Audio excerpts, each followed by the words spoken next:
Rewind the Dynamite from the post-wrestling site. AEW, lighting up the fuse. Sit back and enjoy the bubbly. As we hear from Jon and Wai Ting. Where we're going, we don't need roads. And if the buck stops here, this thing might blow. Everything you hear are opinions of the show. And if you don't like it, go to the forums and let them know. Let them know. The most memorable edition of Rewind a Dynamite continues. We have just gone through the news. I was stunned at Wai's thoughts about Saraya, Mina Shirakawa, Dark State in NXT, and then we also went through all of the TNA cuts. It's our annual TNA upheaval that we broke down and went through a bunch of the names. Some that you know, some that maybe you don't know. Giving some that we know. Some that we do know, yeah. So maybe we can introduce them to you. Yeah, we spoke a little bit about our favorite new faction, Dark State from NXT, and a little bit later on, also in the Post Cafe, Jon will be speaking a little bit about Dark Side. That's right, yes. And you're going to be talking about a dark bit of programming from ESPN Plus that you did not seem too enthused by, the fact that you watched the premiere edition of Stephanie's Places. I will let you know how I feel about it. I didn't dislike it, but CM Punk was on, and it was Stephanie McMahon talking to CM Punk, and you know what? For 24 minutes, I gave them my time. I will let you know how I feel later on in the Post Cafe. All right, so we are going to go through Dynamite, and then for those on the Post Wrestling Cafe, the XL edition, we will have our thoughts on the Dark Side of the Ring episode on Hell in a Cell and Stephanie's Places. You can go XL. For $6 a month, it gives you 30 days access. We are live after Raw, Dynamite, and SmackDown every week, along with all of our bonus shows, including multiple Rewind Aways per month, Collision Course every Saturday night with John Cena and Kate from Montreal, MCU Later, which is going through all the episodes of the new Daredevil Born Again series, which dropped 2 episodes this week, and also up for Double Double and Espresso members this week, our latest book club, where myself and Neil Flanagan reviewed The Queen of the Ring by Jeff Lean, with a special Easter egg at the end of that particular show as well. So all of that can be found at postwrestlingcafe.com. Coming up later this week on Friday, Kate from Montreal, Karen Peterson, our official movie reviewers, they were able to watch the new Luna Vachon documentary, Lunatic, and they're going to be releasing that review on the Cafe this Friday. And then we're also going to be releasing a free interview that Karen did with the director, Kate Kroll. So that is all coming out on Friday. So look out for all of that great stuff. Yeah, and lots to come in the next month ahead for WrestleMania season, of course, and all of our other bonuses coming up. You're right. Yeah. Yes. Yeah. So yes, April will be a very, very busy month. We'll be going over some of that in the coming days and next week as well about the WrestleMania plan and how we are tackling everything. But now we are heading to St. Paul, Minnesota for AEW Dynamite, which did not have a snowstorm to contend with this week. WrestleTix noting 3,432 tickets out. And we've got a title sponsor for the show, Minecraft the Movie, which just wrapped this entire building up. I don't know if Minecraft means anything to you, but my son Max is so stoked for this movie. This is really big among his contingent of friends. So this is one I believe I have been told I need to take him to next weekend. I guess I know a little about it, but not enough to maybe be so hyped about it. But seeing some of the clips, even in this intro, I kind of got an excitement just to kind of see like a Jack Black and a Jason Momoa within that world. It looked pretty wild, this one. I know nothing about Minecraft, but I may be able to report back to you. I should be doing my my own movie reviews because I had to take my daughter to see Paddington in Peru this past weekend. Oh, and? I kind of enjoyed this film. I mean, are you familiar with Paddington? Of course. Yeah, I think everyone knows Paddington at some point. The bear with the raincoat. I mean, it's a little dark. Like, there's this evil nun that, like, I don't know. Is anyone listening to this going to be ruined? Spoil away. Talk about Paddington away, in Peru. Does Paddington die? Well, his Aunt Lucy goes missing. She's in this like old folks home back in Peru, and this nun reaches out to Paddington and says that Aunt Lucy is not doing well. She's really depressed. And I was like, okay, this is kind of heavy. Takes the whole family to Peru to visit Aunt Lucy, who has gone missing. And we learn later this nun sent her off in a canoe out to sea. Just let her go. And breaks her glasses, so she's blinded, and she's gone way off, and they have to go on this hunt for Aunt Lucy for the whole duration of the movie. It's a thriller. Yeah, I won't tell you if Aunt Lucy lives or not at the end. I'm gonna go see it tomorrow. Yes, they make it to El Dorado. Okay, so thumbs up from John Pollock. I didn't hate it. Okay. Okay. It was fine. It was an hour and 45 minutes, which was I don't think I was ready for anything more with Paddington. Me and Paddington were good after an hour and 45 minutes of my investment. But now we get on to Dynamite, and we start off with Kenny Omega and Blake Christian in a non-title match. We get the note that Blake Christian on a 7-match win streak on Ring of Honor. And we get this highlight package, and they did include the 0-hour tag match he was involved in at Revolution, where, in fact, Blake Christian ate the pin. So that was not part of his 7-match win streak in ROH, but regardless. So Christian pie faces and gives the middle finger to Kenny, and then Christian goes after the body. And Excalibur notes, I think this is going to be the story of Kenny's career, of everyone going after his body. I was like, yes, this is going to be the story of every Kenny Omega match from now until eternity. So Christian uses an eye gouge, did this incredible Fosbury through the top and middle rope.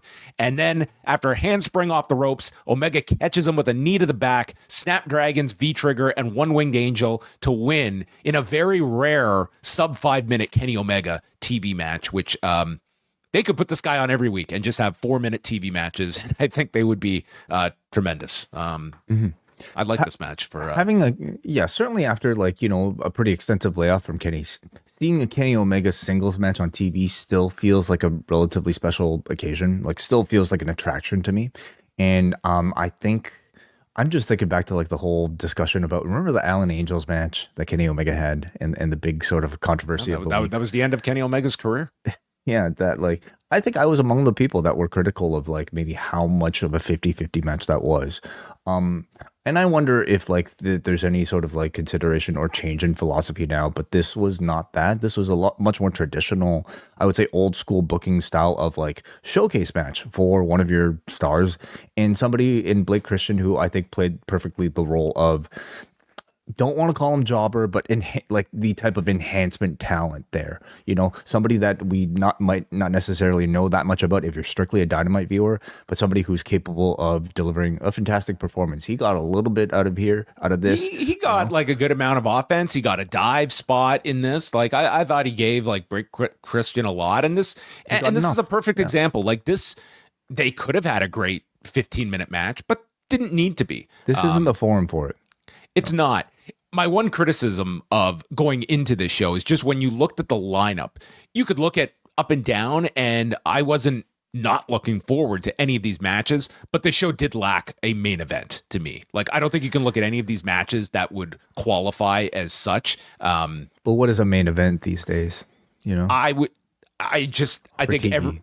For TV, I think you want for a Dynamite main event, I think you want something that there are, a significant amount of names that are involved in programs with one another. I just looked at these 5-6 matches that they had, and none of them jumped out to me as that big match for the week that you peak for on a Dynamite. Yeah. I guess I just more so think about the big match again, the big quarter is that first quarter, right? And I you could understand why they would put Kenny there. The second biggest match on this show, what would you say that was? Looking on Fletcher, Takeshita, Briscoe, was it Fletcher and King? Maybe one of the two. Yeah. I guess I didn't look at any of these though as marquee matches. Again, they look great on paper, but I didn't see them as the like the match that you build the show around, or that are going to like be especially, perform well. We will Well, see. what about segment? Was there like a main event segment to you? I mean, you had the Moxley Swerve segment, like that is your pay-per-view main event angle. So, I mean, I guess you would look at that as well, which was promoted in advance. And then Kenny says he wishes he could wrestle every week, but he made it quick tonight. It'll be a different story at Dynasty when he has the 3-way. And then Speedball Mike Bailey's music plays, and he comes out with his arch enemy, the microphone. I was like, oh no, this is going to be a test. And he gets into the ring, and Speedball says that Kenny Omega is an inspiration, admires him as a wrestler and as a person. And I'm not going to hold anything back, and I'm going to kick your head clean off your shoulders. So we have on one show, in this one, we have the Quebecer threatening to kick the head off the shoulders. And on the other show, we have Randy Orton threatening to kick the head off the shoulders of the Quebecer. Oh, very interesting. Yes. So, what'd you think about Bailey here? I'm not going to call this a great promo, but he, it was he had a message to come out with. This is obviously, the toughest part of his game, and it was more so just interesting that they put him out here to speak and not just hide that deficiency. No. I mean, if he's going to be a regular on a national TV wrestling show, he's going to have to show a comfort, doing this often. So I was happy that we got a chance to see where he's currently at on the microphone. And I would like maybe grade this like a B-, like he's passable, but in this case, and they kept it short as well. Yeah, which is perfectly fine. Passable, but in this case, that did feel rehearsed to me. Like he clearly spent a lot of time, maybe like doing these lines over and over to the point where it didn't feel so natural coming out of him. And that's okay. Like wrestling promos don't always have to sound natural, but I will say the standard, I think, though, of AEW promos is at a pretty high level. Even for Kenny, like, who isn't necessarily the best, talker, but in this sort of like dynamic, he felt like somebody who was much more comfortable speaking as his natural voice. I would even look at Ricochet as somebody who I think is starting to evolve and found that within himself. So we hope that with these sort of repeated appearances, this amount of pressure on Speedball, that he'll see a similar evolution, in the weeks ahead. And we go to Ricochet, who's on the video screen by a pool, noting that he is getting married. And this is going to be the best day of my life until April 6th, when I beat Cornball and the former Best Bout Machine. I'm going to leave with the girl and the gold. And as this ends, Kenny Omega, ever the polite Canadian, even in battle, does congratulate Ricochet on his nuptials, and then said, "This is not about making friends, because I've already got a cat, and the two of you are stepping stones in my legacy." And that is our setup for the match that is probably going to have the highest level of expectation for Dynasty. Yeah, look, this match isn't necessarily being sold on promos; it's being sold on who the names are that are going to be in that ring, at that pay-per-view, and just Kenny, Rico, and Cornball. Just kind of giving me the focus on these two, in particular, the possibility of just seeing a Kenny Omega Speedball interaction is going to be great. If you remember, like, we spoke to Speedball ahead of his match against Kota Ibushi, and I think Speedball was really excited for that match because of their shared background in DDT. Well, of course, like you can even argue like, Speedball and Omega might even have more crossover, appeal between the two of them. And we're also talking about both of them operating at near their peak levels of ability. So I'm sure the creativity will be incredible for their sequences, and Ricochet being the third person only will hopefully heighten that. What do you think about Speedball's former locker room teammate Yoshihiko getting booked against Minoru Suzuki WrestleMania weekend? One of the big matches of WrestleMania weekend, up there with the senior scramble. Senior scramble. What are the other sort of what the fuck matches that have been booked so far? Oh boy, I isn't Suzuki in another one? What's the one on Hitchcock that we were talking about recently? I've got to pull up the lineup, so I can't do this off the top of my head. The atmosphere will be amazing for Minoru Suzuki versus Yoshihiko. I don't know if Suzuki can pull off a great Yoshihiko match, though. It's a big challenge for him. Like, and I don't know if Suzuki is the type of wrestler that could like deliver. I think what if they do like a grappling style match? Like, that'd be amazing. Yeah, I gotta watch it. I gotta see it. Support for this podcast comes from NordVPN. By now, a lot of our listeners already know about the benefits of a VPN for their wrestling consumption, helping them access cheaper prices for pay-per-views or ad-free programming through international versions of popular streaming services. But the most important benefit of a VPN continues to be its ability to help you shield your browsing. Using a trusted VPN like NordVPN adds an extra layer of protection from prying eyes, preventing your sensitive data from being sold or shared with third parties that may put you at risk of unwanted solicitations or even fraud. You know the link by now. NordVPN.com/postwrestling. Sign up for a 2-year plan for just a few dollars per month and get 4 bonus months through our exclusive offer. NordVPN.com/postwrestling. As always, you can try it with a 30-day money-back guarantee. Stay safe and enjoy all the benefits of a secure internet with Nord. They showed the highlight from Collision with Bandito reclaiming Gravity's mask and the little girl in the front row giving Jericho the middle finger. I thought this girl was better than Ms. Girl. I'm sorry, John. I'm pretty sure it's a little boy. Really? I'm pretty sure. Yeah. I'm sorry to this person. But you weren't the only one to make that mistake. I think Big Bill in the moment made the mistake too. Okay, maybe that's what I was leaning on for the description. I do apologize. The learning tree is in the back. This little kid, okay, is probably already training to become a professional wrestler, and they have the footage now to set up a feud with Chris Jericho 20 years from now when Jericho will be in his 70s and probably still wrestling. Yeah, I mean, if New Japan is bringing Yuji Nagata's kid, they need to be looking at the next generation of their kids division. Mm-hmm. The learning tree is in the back, and Jericho needs Big Bill and Keith to prove that they belong in the learning tree. So that sets Big Bill and Keith off to prove their worth. And then Jericho says that it's not Gravity's mask he wants, it's Bandito's. And he issues, why would you put up your mask? Because you want this, as he holds up the ROH title. And we have a title versus mask match challenge issued by Jericho for Dynasty, not doing this at Supercard the next month, but this is the bigger show. Yeah. I think the program has been good, a net positive for Bandito. Certainly, I think the Gravity angle has turned out really well. And I would say overall, it's been a good use of Jericho, being a bit more of a serious version of his learning tree self.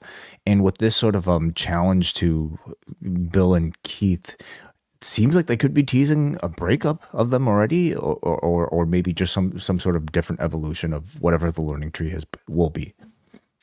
MJF comes out, he insults Prince because they're in Minnesota, and does a Minnesota accent, calls out MVP and, my God, the Hurt Syndicate. They were so popular on this show. MJF refers to MVP as a legend. He says that he wants to go into the business of hurting people, and they go to shake on it when Lashley and Benjamin come out. Huge reaction for these two, and Lashley just walks up to MJF, puts his hand out, but he's not going to shake his hand. Instead, he wants the business card, and he tears it up in front of MJF. MVP tries to calm him down, and obviously Benjamin and Lashley do not trust this new recruit. But before they can get into it, Big Bill and Brian Keith walk out, and they have real business to tend to. MVP tells Big Bill to put Brian Keith, his bitch, on a leash. And then Big Bill asks, MVP, are you a pimp or a businessman? And then they proceeded to just, you're bitch. Yeah, you're a bitch. Yeah, you're the MVP of being a bitch.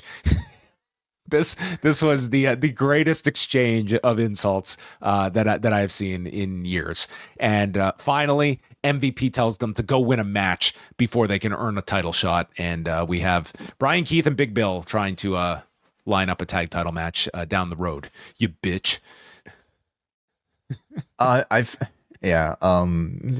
Do we need to dissect this one? I mean, so on the one hand, the interaction felt organic and similar to Charlotte and Tiffany Stratton, like they were just, kind of put out there and looking to get one up on each other, without necessarily just scripting those sort of, insults at each other, right? And if nothing comes to you, have a safe word. which is bitch. Yeah. Bitch. So on the one hand, like I felt about that interaction on SmackDown, this felt organic, but these sort of like combative battles, I think often leave me feeling an overall sense of like disorganization and just, yeah, I don't know if it necessarily helped the story overall, you know, similar to, I think, the reaction to Charlotte and Stratton and their face-to-face on Friday. Or if we even want to dig back even further, something like Copeland and Ricky Starks in an interaction that I think has been brought up a little bit more in recent months. I would much rather see two people actively work together than to just try to one-up each other on TV. And maybe it requires a little bit of this, and it required maybe a little bit more from Big Bill coming back with some stronger material. But I don't know. I kind of left this feeling like one side kind of embarrassed the other, and I don't know if that was necessarily the best thing for the story. The counter would be that, you know, we got years of these very scripted promo segments that were just mind-numbing, that they were just so inauthentic. And the counter to that is segments where you want to have that kind of raw feel to it, where hopefully you can inspire like a real, you know, descent between these two. And when that goes well, you get some of these great like Punk segments with Rollins or Drew McIntyre, and plenty of people on AEW that can pull it off too. But sometimes when you are giving that leeway, the high, it can be a real great segment, but you also are running the risk that it's just going to not click. And I think this was one of those instances that you're going to run into. I will still take this where the guys have that level of leeway, but it did come off here as just, yeah, as instead of like a promo building a match, it was sort of, you know, one-upping each other and just calling each other bitches. Yeah. That's it. It just devolved into nothing. It just felt like kind of a silly back and forth. Renee speaks with Toni Storm and Thunder Rosa, who are teaming tonight for the first time in 3 years.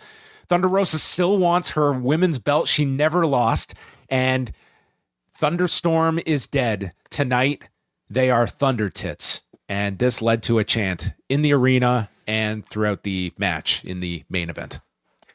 Thunder Tits is one of those names that's so fun that even the name alone, regardless of like how great they are in ring, might be enough to get the team over. Obviously, in ring they have plenty more to offer, but it's kind of like beer money in that like just the name alone is going to make you want to watch the match. So beyond that, it seems like Rosa and Storm is going to be some sort of upcoming direction for a title match, you would think. So would that hint towards Storm retaining over Megan Bayne at Dynasty?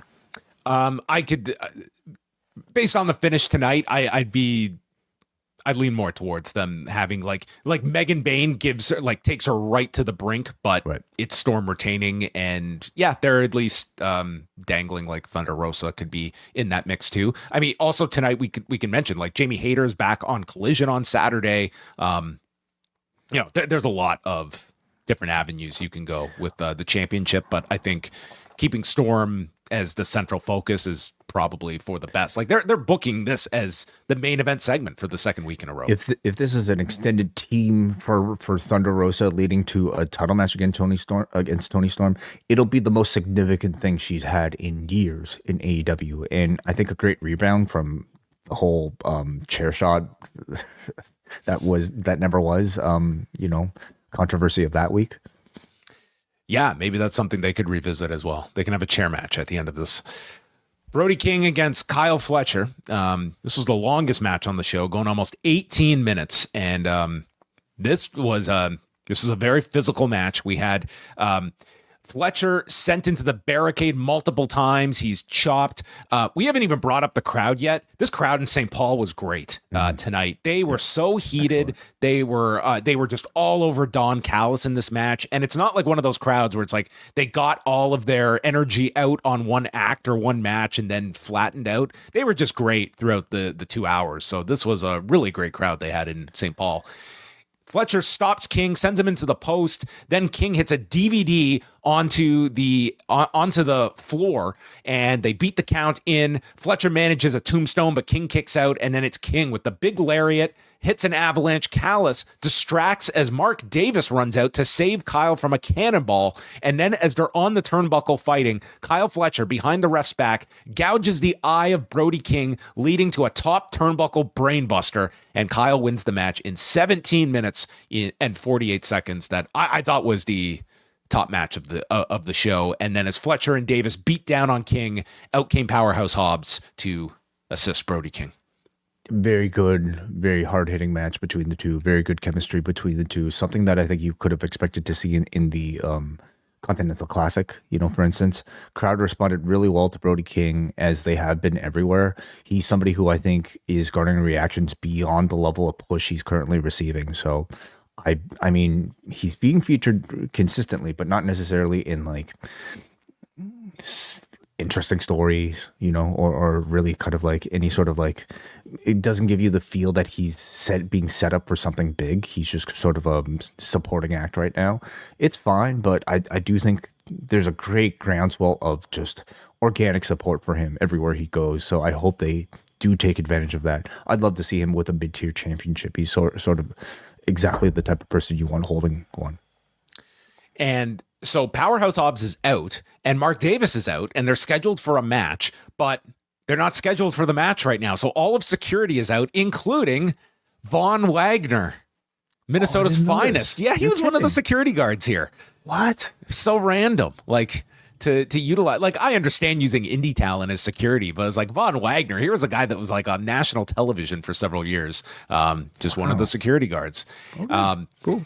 Callis is calling on Hobbs to be arrested as they fight off security. The bell rings, and I kind of like this shift, because we go from like an 18-minute match, and then we go to this, which all of a sudden just ends in 2.5 minutes, where Davis manages an enziguri after the Hobbs tried to get him up for the slam and just like nearly lost him and just landed on top of him. But then after the enziguri, runs into the spine buster, and Hobbs wins in pretty dominant fashion in 2.5 minutes. And I would say Mark Davis is just slightly above that level of them beating a guy like this. But I kind of like this finish just came out of nowhere, and it, I think, just worked for what they're trying to do with Hobbs to win just in dominant fashion rather than needing to go 12 minutes with a Mark Davis. I think he was going for the spine buster, which unfortunately was messed up for the finish. And because it was the finish, unfortunately, that is something that you will remember at the end of all of this. So didn't necessarily stick the landing for, I think, that emphatic squash, nor do I think like a spine buster. I know he's used it before as a finish, but I don't know. The spine buster doesn't feel like it's powerful enough. But anyway, unfortunate blemish there. But overall, I thought it was fine. Davis has kind of found his role as this, like, in the meat division now, and it's a good use of him. I think it gives him a bit more of a unique personality than he had just as a tag team partner of Kyle Fletcher before. But I will say, like, it seems to me like his whole like character of being a reluctant member of the Callis family, that seems to be completely gone. Either that or like this contract must be pretty like ironclad, and if he screws up at all and doesn't look like an enthusiastic member, he's going to receive great punishment or something. But they aren't even dangling like any sort of doubt in his mind, when he's doing all of this. Do you think that Mark Davis should introduce the Shining Wizard as his new finisher and give it a new name? Yes, because the power of a turn knee. Yeah, that would be great. Wouldn't that put all of the pieces together? Just make sense of all of this. Mm-hmm. Make a winner out of this character. Lexi Nair speaks with Nick Wayne, Kip Sabian, and Mother Wayne. No Christian on this show. Nick says that things are finally making sense why Christian did what he did at Revolution. But last week, when Christian was not here, that was an example of being on the same page and properly following a game plan. So we're having the struggle for power in the patriarchy. Renee tried to... I'm perfectly happy with the patriarchy sort of like in this space without any sort of threat of like a world title championship like on the horizon. They can just feud amongst themselves for now until things heat up. But Renee tries to speak to Hangman, but Swerve interrupts, threatening if he gets involved in his title match after hinting at that last week, and Prince Nana pulls him away.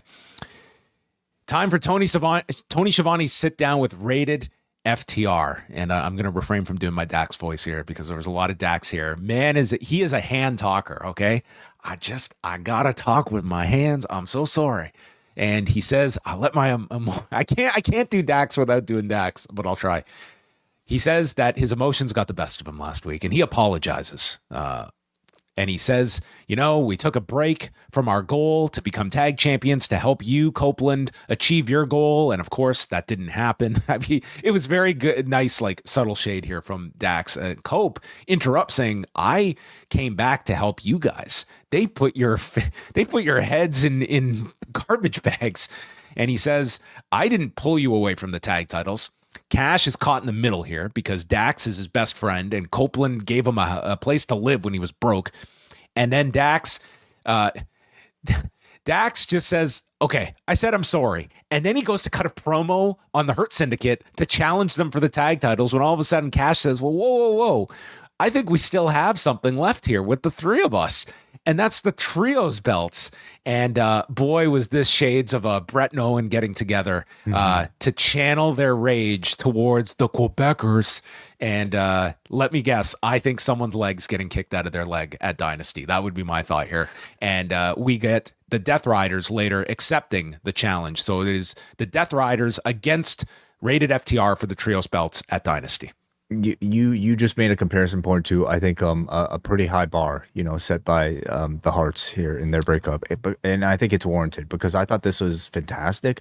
Knowing the involvement here, they're probably going to do it beat for beat from that Quebecers match. Okay, I think we're getting the leg kicked right out from under them. Maybe PCO is available. Oh my God, yeah, that would be wonderful. I thought this was the best thing on the show personally. I think wow. Yeah, I did. I thought they perfectly captured a very realistic and very relatable, uncomfortable disagreement between a group of close people. We've all been in these situations where, whether it be like colleagues or like if you've ever been in a band or like if, I don't know, just had a disagreement amongst like best friends or siblings.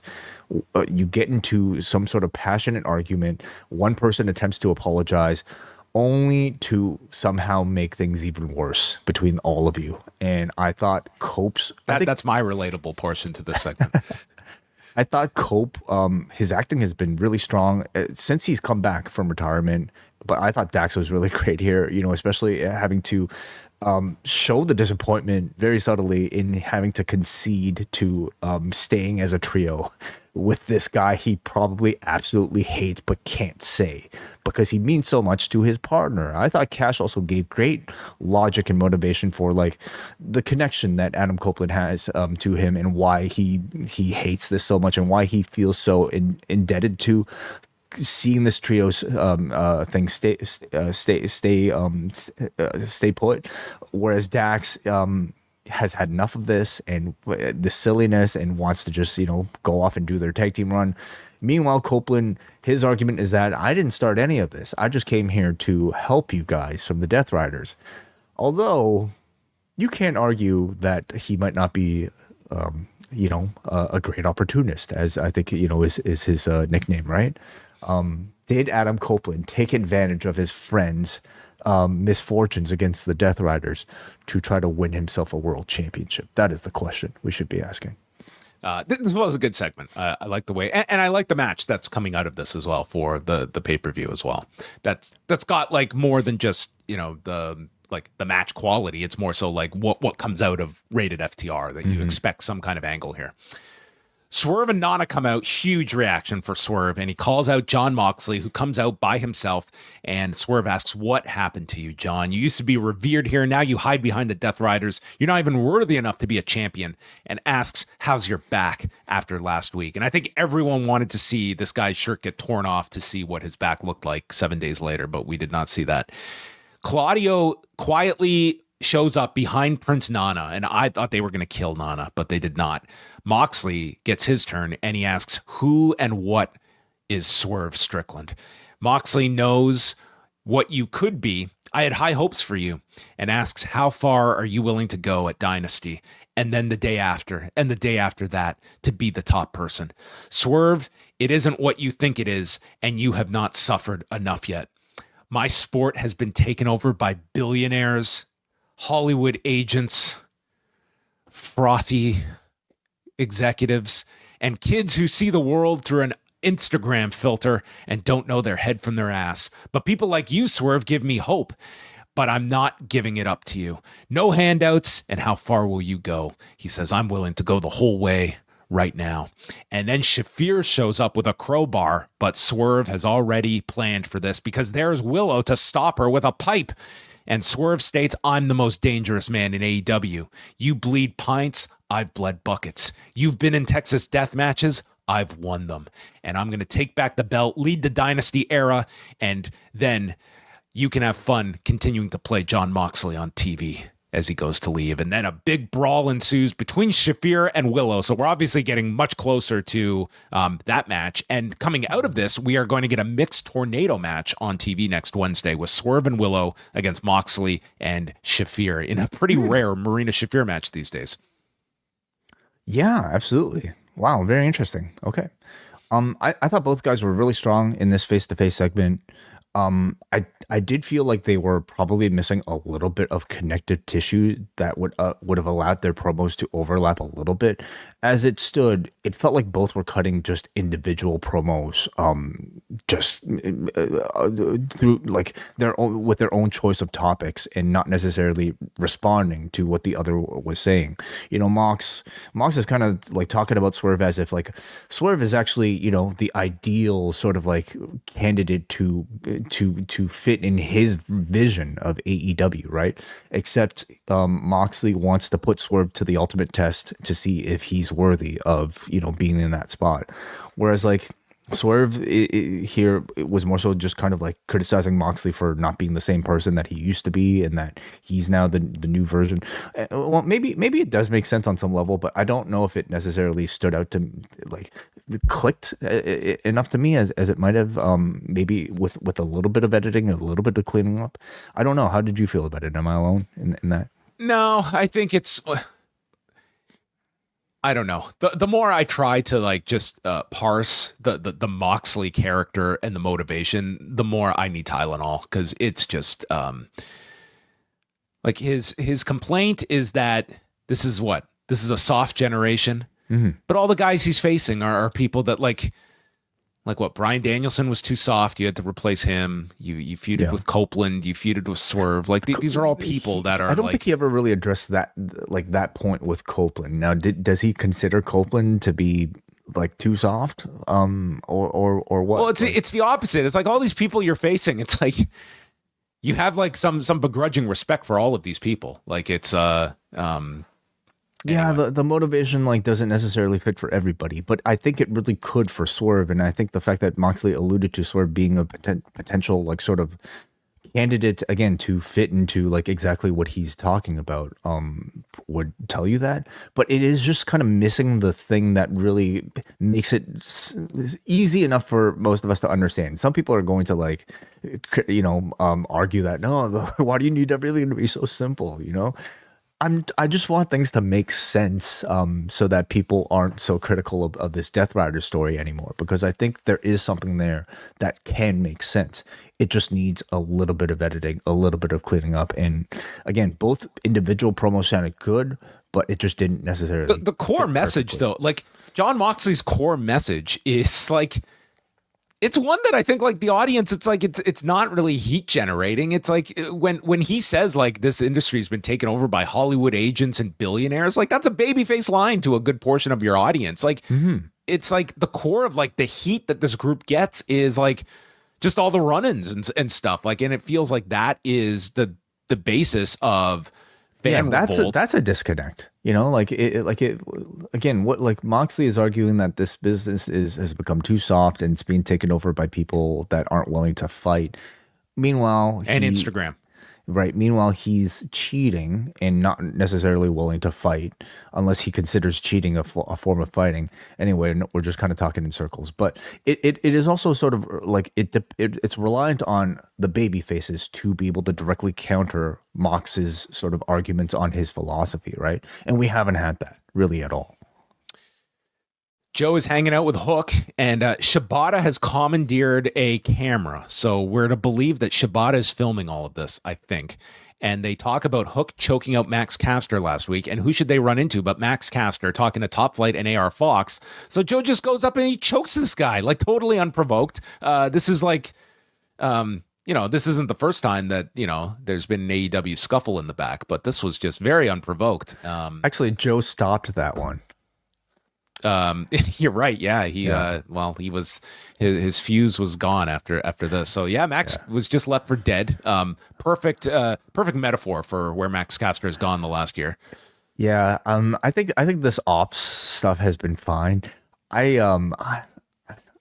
don't really connect with like guys' gimmicks just being, I'm really cool. Look how cool I am. I'm just choking out like dudes in the back. Like I'm, I got my hoodie up and I'm just like, I don't give a shit, This image of Joe does not scream, I'm cool.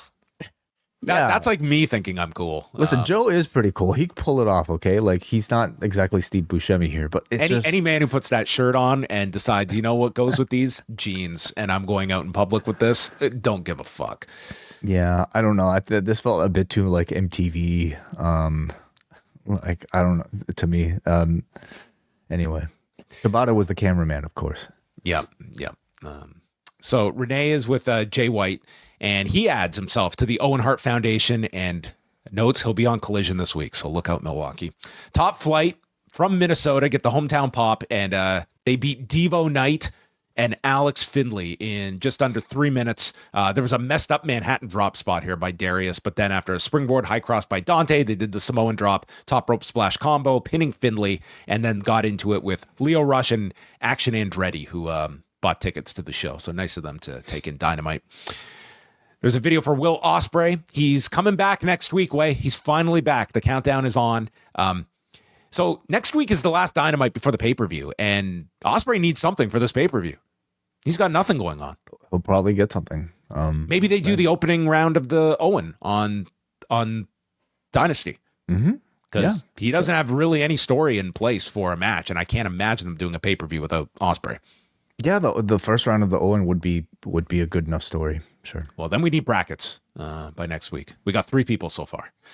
Mark Briscoe and Konsouke Takeshita followed this. So Callis is back out. At one point during the break, he's shouting instructions in Japanese.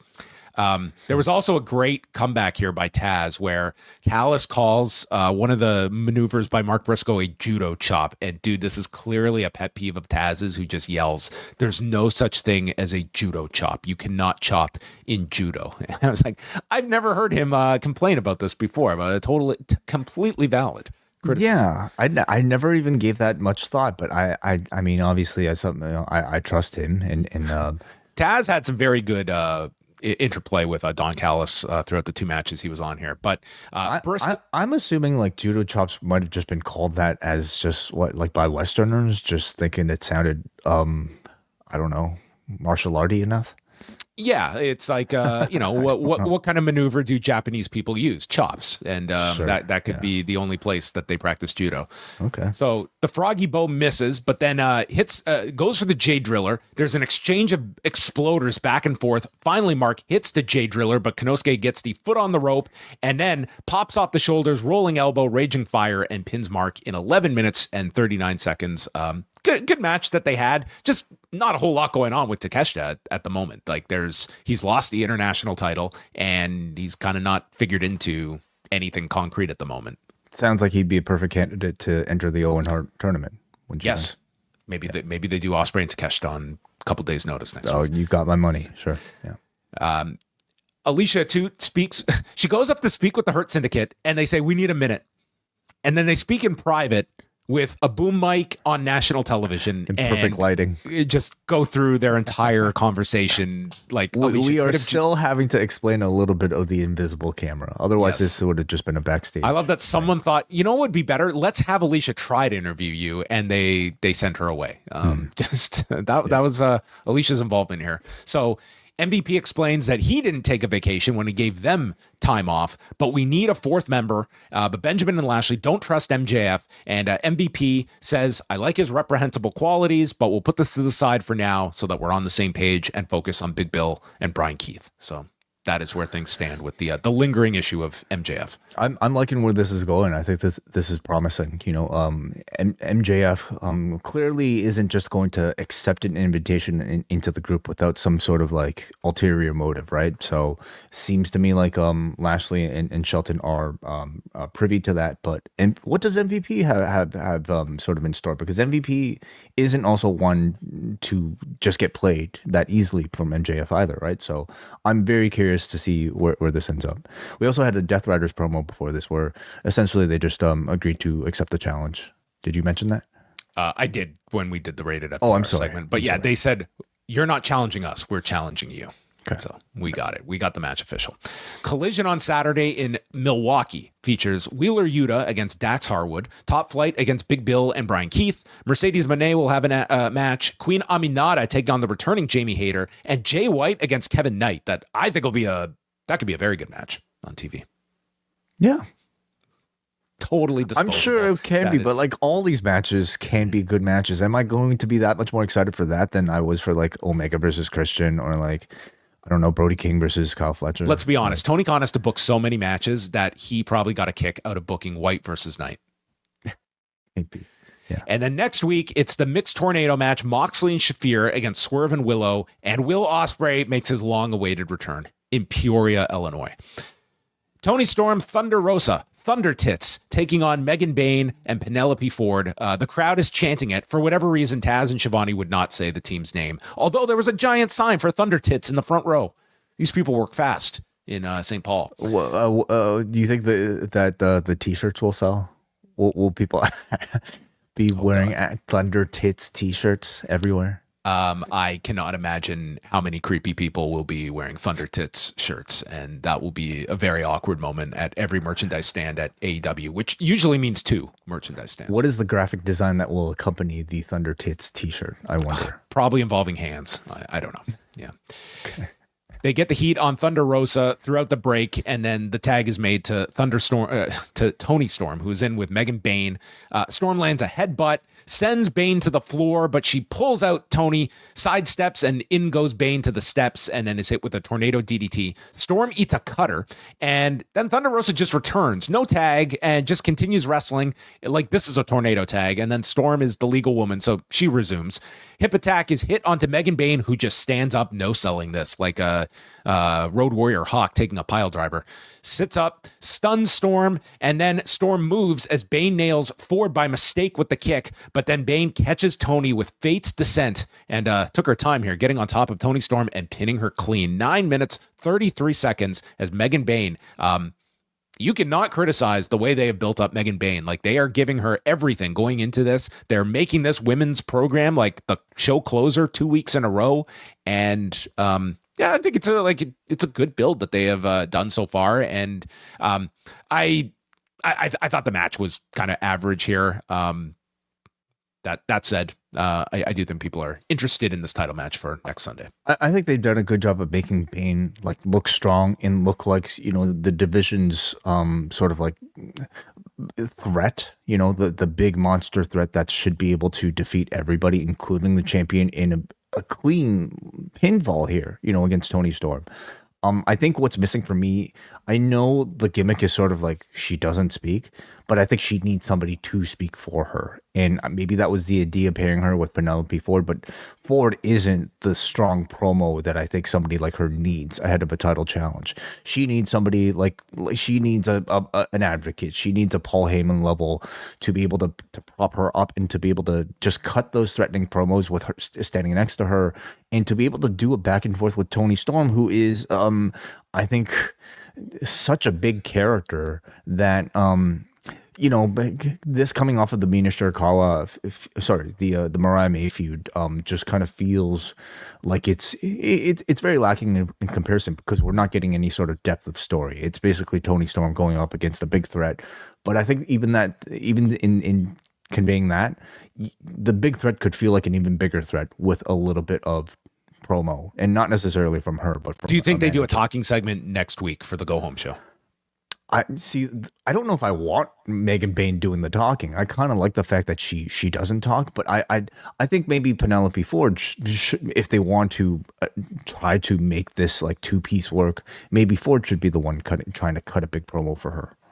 I think they do have to do like a significant thing. Like they've really pushed this match hard. Like it's not like we have a ton of matches announced for this pay-per-view, but this has been pushed as hard as anything for this pay-per-view. It's up to Toni Storm to really kind of like do the heavy lifting here, like literally, and also I guess in terms of this promo here too. Like she has to promote this as the biggest obstacle she's ever faced, and that's going to be a bit tough to maybe buy into, considering how big of a threat Mariah May was. But Toni will have to really talk her up. Yeah. So I thought that this was an episode of Dynamite that I'm going to still classify as disposable. That's not like a negative thing. It was just, this was a standard edition of Dynamite that did you get enjoyment out of it? Did you get some value out of it? Yes. I'm not if I didn't like it, I would have said this was a bad episode of Dynamite. This was not a bad episode of Dynamite, but this is also not one of like this like, oh my God, this 2 hours of television. This was incredible. Like I feel like a decent buzz for this pay-per-view, but I wouldn't say like overwhelming. I think they're coming back it feels like we just got through Revolution and next weekend's the pay-per-view that we're already at, which again, it'll be a very good lineup that we will have, but it does feel like a very quick turnaround that they're getting these next programs in place for. I thought the episode did a perfectly fine job of like giving you the appropriate building blocks for the matches that are going to make up Dynasty. I agree with you that it didn't have that big blow away match. I also like wonder should we be holding Dynamite to the standard that every episode should have a blow away match? Like Raw doesn't have a blow. I'm not talking about just bell to bell. I'm just talking about like marquee value as well. Like Raw doesn't necessarily have that either. These days they have it more often than not, but not every episode. Like some episodes are just about showcasing the talents that are going to be on the pay-per-view, right? And that's fine. But and I could even rephrase that as like your big like segment. Like Raw is going to have John Cena and Cody Rhodes. Like that is your big appeal. And even with Moxley and Swerve, I wouldn't classify that as like your big just that standout segment that is on the show. That is the big the big quarter that you would be looking at on paper for that. But again, like all the like this lineup, it looked very appealing on paper, but just not like from a marquee perspective. I liked a lot of the content on the show though, including like what they're trying to build up here with the Hurt Syndicate and MJF. I find that very interesting. I love the FTR Copeland sit down interview. I'm really looking forward to where that's going. And then we got the birth of Thunder Tits. Thunder Tits was born, and the reveal of Thunder Tits. And we had the Max Caster segment. So, I mean, I don't know what I'm complaining about, but there you have it, everyone. Those were our thoughts on AEW Dynamite. We are here every Wednesday night. If you want to follow along the show live, all you have to do, postwrestlingcafe.com, sign up for $6 a month, and then every time we go live, a link is sent to you in the afternoon, and you can join us live. You get the news of the day, plus all of the feedback, Q&A, and in just a couple of minutes, we're going to be talking about Dark Side of the Ring and Wai's much-anticipated review of Episode 1 of Stephanie's Places, premiering on ESPN+. How did Wai get a U.S.-only service and be able to watch this? We're going to find out all of that. I went to Russia. With Joe Rogan. To go to the US, yeah. Of course, I also had some friends, help from our friends at nordvpn.com/postwrestling. So thank you to our sponsors. Special thank you as well to working the StreamYard today, intern Simon. Welcome back, and thank you very much for your help. Yes, Simon says nothing on this show, but he is busy behind the scenes. So we always thank Simon. That's it on the YouTube channel, but for everyone on the cafe, the show rolls on.